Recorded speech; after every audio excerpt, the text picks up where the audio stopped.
कल से नली नहीं निकाला पानी का निकासी, उसके चलते हम लोग का घर ही स्थिति हो गया और इसमें हम लोग का बहुत क्षति हुआ। एक कान का बाली भी बह गया और चैन बह गया, अंगूठी बह गया। एक प्लास्टिक पहला पानी में ये स्थिति है और दूसरा ऐसा पानी कई एक मरतबे बरसात में आएगा, इस स्थिति में हम लोग रहने लायक यहाँ पर नहीं है। मैं हरिंद्र नारायण यादव और आप देख रहे हैं झारखंड रक्षक न्यूज। मैं पलामू जिला प्रखंड मेदिनीनगर और पंचायत सरजा और ग्राम पोखरा में उपस्थित हूँ और मैं आप सभी को यह दिखाना चाहता हूँ कि ये सड़क जो एक तरह से कहा जाए कि पूरी तरह से बनकर कंप्लीट हो चुका था, लेकिन ये देखिए कि जो पानी आया और पानी आने की वजह से यह टूट कर बिखर चुका है। बताया जा रहा था कि पूरी कंप्लीट हो चुका है सड़क, लेकिन आप देख सकते हैं कि पानी के कारण ये बर्बाद हो चुका है। तो मैं ये मानता हूँ कि जो ठेकेदार हैं, जो मुंशी है, उनकी कुछ ना कुछ लापरवाही होगा, जो इंजीनियर है उनकी कुछ लापरवाही होगा, जिसके कारण ये दृश्य ऐसा बना हुआ है और ये दृश्य कहीं से अच्छा नहीं है। और मैं और जगह भी दिखाने वाला हूँ कि आखिर स्थिति क्या है और स्थिति कैसी होनी चाहिए, ये तो आप कमेंट में बता सकते हैं। यानी ये जो हिस्सा है ये कभी भी टूट के जा सकता है उधर, इसमें कोई शिकवा और शिकायत की बात नहीं है, लेकिन कारण क्या है वे आप जान रहे हैं कि आखिर कार्य कैसा हुआ है। और साथ में मैं और आगे आपको दिखलाना चाहता हूँ।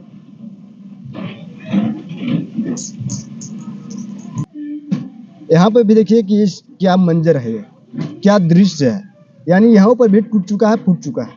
इधर देख सकते हैं कि इधर टूटा था तो यहाँ जेसीबी से काम कराया जा रहा है। मैं आपको बता देना चाहता हूँ कि NH39 यानी जो हाईवा कहा जाता है या 4 लाइन इसको बताया जाता है, और आप समझ सकते हैं कि यदि 4 लाइन रोड का अगर बनते ही वक्त अगर ऐसा हाल हो जाता है तो ये कितना दिन चल पाएगा, लोग इसका इस्तेमाल कितना दिन कर पाएंगे। अब आप देख सकते हैं कि वहाँ पे जो भैया उखाड़ रहे हैं वे आसानी से काम कर ले रहे हैं, उसमें जोर नहीं लग रहा है। और जोर ना लगने का कारण ये है कि जो पानी देकर इससे चिपा जाता है, जो बैठाया जाता है, यानी कहीं ना कहीं ये लग रहा है कि बैठाया नहीं गया है। वो देखिए कितनी आसानी से भैया जी अपने जेसीबी के माध्यम से उखाड़ कर उधर डालने का प्रयास कर रहे हैं, ठीक कराने का प्रयास कर रहे हैं। आप देख सकते हैं कि यदि ये जलवा है आपके सामने, ये जो दरार खुला हुआ है, कहीं ना कहीं ये काम कराने यानी जल्दबाजी में काम कराने के चक्कर में ये बहुत बड़ी गलती कर बैठे हैं और इसका दुष्परिणाम है सो स्थानीय परिजनों और सड़क से चलने वाला तमाम परिजनों को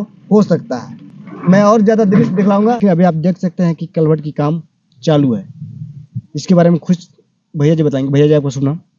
प्रेम प्रकाश तिवारी। भैया जी ये कलवर्ट का काम कब से चालू है? कल से स्टार्ट हुआ है।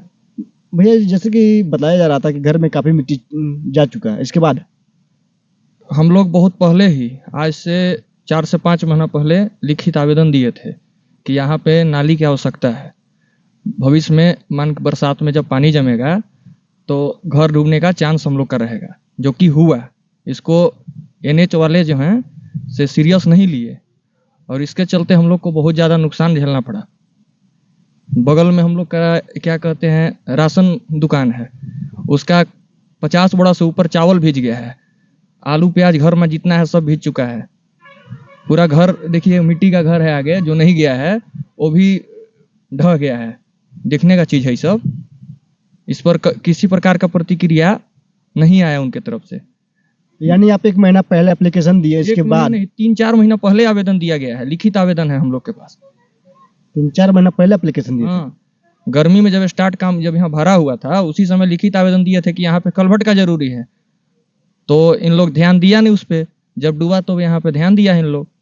और प्रमाण के लिए आप देख सकते हैं कि यहाँ भी कलवर्ट का काम कराया जा रहा है। यदि भैया लोगों का मांग था, यहाँ के गार्जियन लोगों का मांग था कि कलवर्ट की आवश्यकता है, कलवर्ट दिया जाए, तो वे इस तरह नजरअंदाज क्यों किए हमको समझ में नहीं आ रहा है, भैया के भी समझ में नहीं आया। जब नुकसान हुआ, जब नुकसान को देखा गया, उसके बाद वे संज्ञान में आए और कलवर्ट का काम कराने का प्रयास कर रहे हैं। और खास जानकारी मैं आपको दिखाने वाला हूँ कि आखिर घर की नुकसान किस कदर हुआ है। मिट्टी पे ना है ना, और आप सब भी देख सकते हैं कि यहाँ पे जो आंगन है और आंगन में आप देख सकते हैं कितनी मिट्टी है, और साथ आप देख सकते हैं कि घर की हालत क्या है और ये हालत हुई कैसे है, ये तो मैं भी जान रहा हूँ, लेकिन खास जानकारी मैं चाचा जी से लूंगा। चाचा जी आपका शुभ नाम?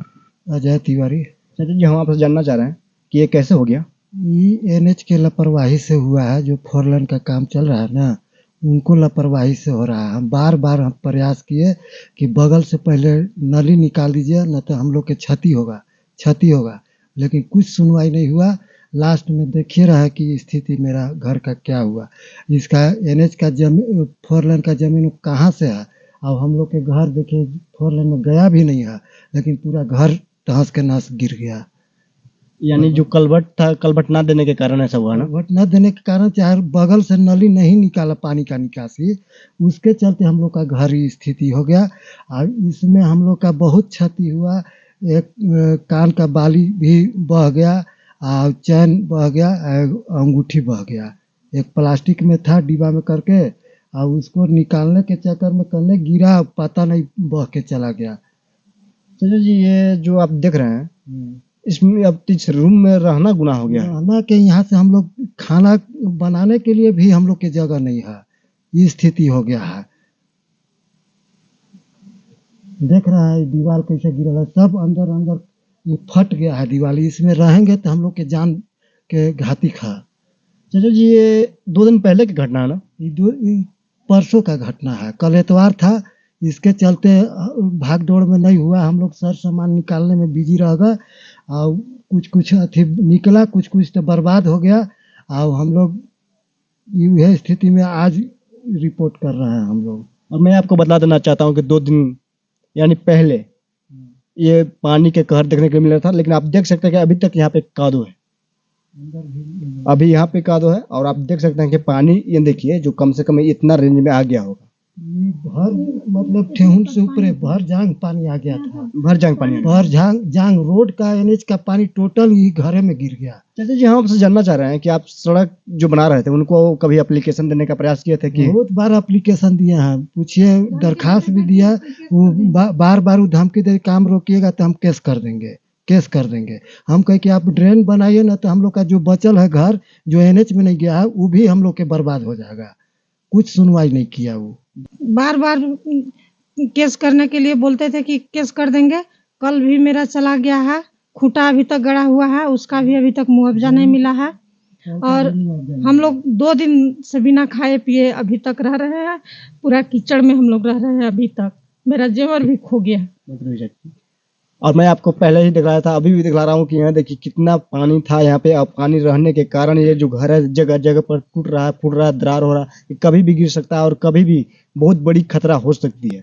लेकिन यदि अभी एक कार्य की जा रही है जो कलभट का कार्य है, तो वे सोचना चाहिए था कि जो पहले अगर वे कार्य हो रहा था तो ये इस तरह से नुकसान नहीं होता। और आज चाची जी रोते हुए नजर में नहीं आते। इनको जो बहुमूल्य जो संपत्ति है वे कादों में कहीं पे गुम नहीं हुआ होता। लेकिन इसका मुख्य कारण यह है कि जो सड़क का इंजीनियर है, जो सड़क का ठेकेदार है, वे इनको जो मांग था वो पूर्ति नहीं की। और जिसके कारण ही आप देख सकते हैं कि चाची जी या चाचा जी का घर ऐसे हुआ।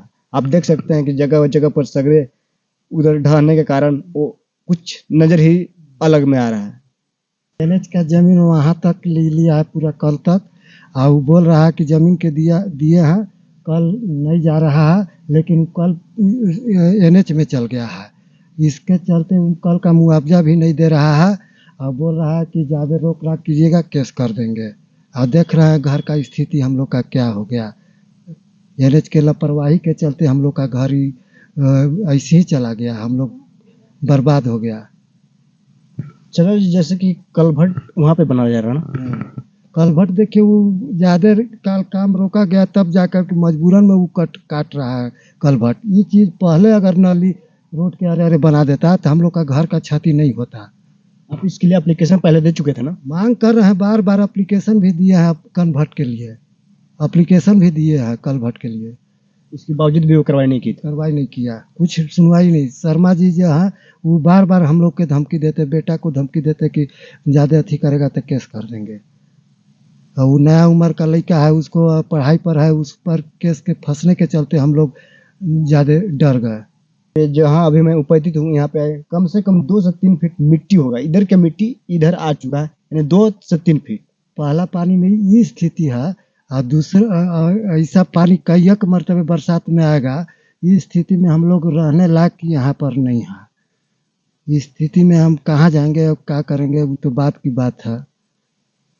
चाचा जी, तो आपका घर यहाँ पे है, तो आप कहाँ पे जाइएगा? कहाँ जाएंगे, कहीं किराया पर लेंगे। कि मरता क्या नहीं करता, वह हिसाब होने वाला चाचा जी के साथ। चाचा जी बोलना चाह रहा है कि हम यहाँ के छोड़कर किसी व्यक्ति के यहाँ जो किराया का रेंट है मैं उसमें रहूंगा। लेकिन मैं आपको बता देना चाहता हूँ कि इसमें मुख्य अगर जिम्मेवार माना जाए तो जो ठेकेदार हैं उनको, जो यहाँ के इंजीनियर हैं उनको। यदि चाचा जी पहले 4 से 6 महीना पहले ये एप्लीकेशन दे चुके थे कि मुझे कलभट की आवश्यकता है और कलभट के माध्यम से इधर से उधर पानी निकाला जा सकता है, तो वे इस पर एक्शन क्यों नहीं लिए? यदि एक्शन लिए होते कि कलभट बनाने के लिए खाना जा रहा है, वे अगर वे पहले किए रहते तो आज ये समस्या होता नहीं और चाचा जी दूसरे को घरों में यानी किराया के रेंट पर रहने के लिए विवश और लाचार ना हुए होते।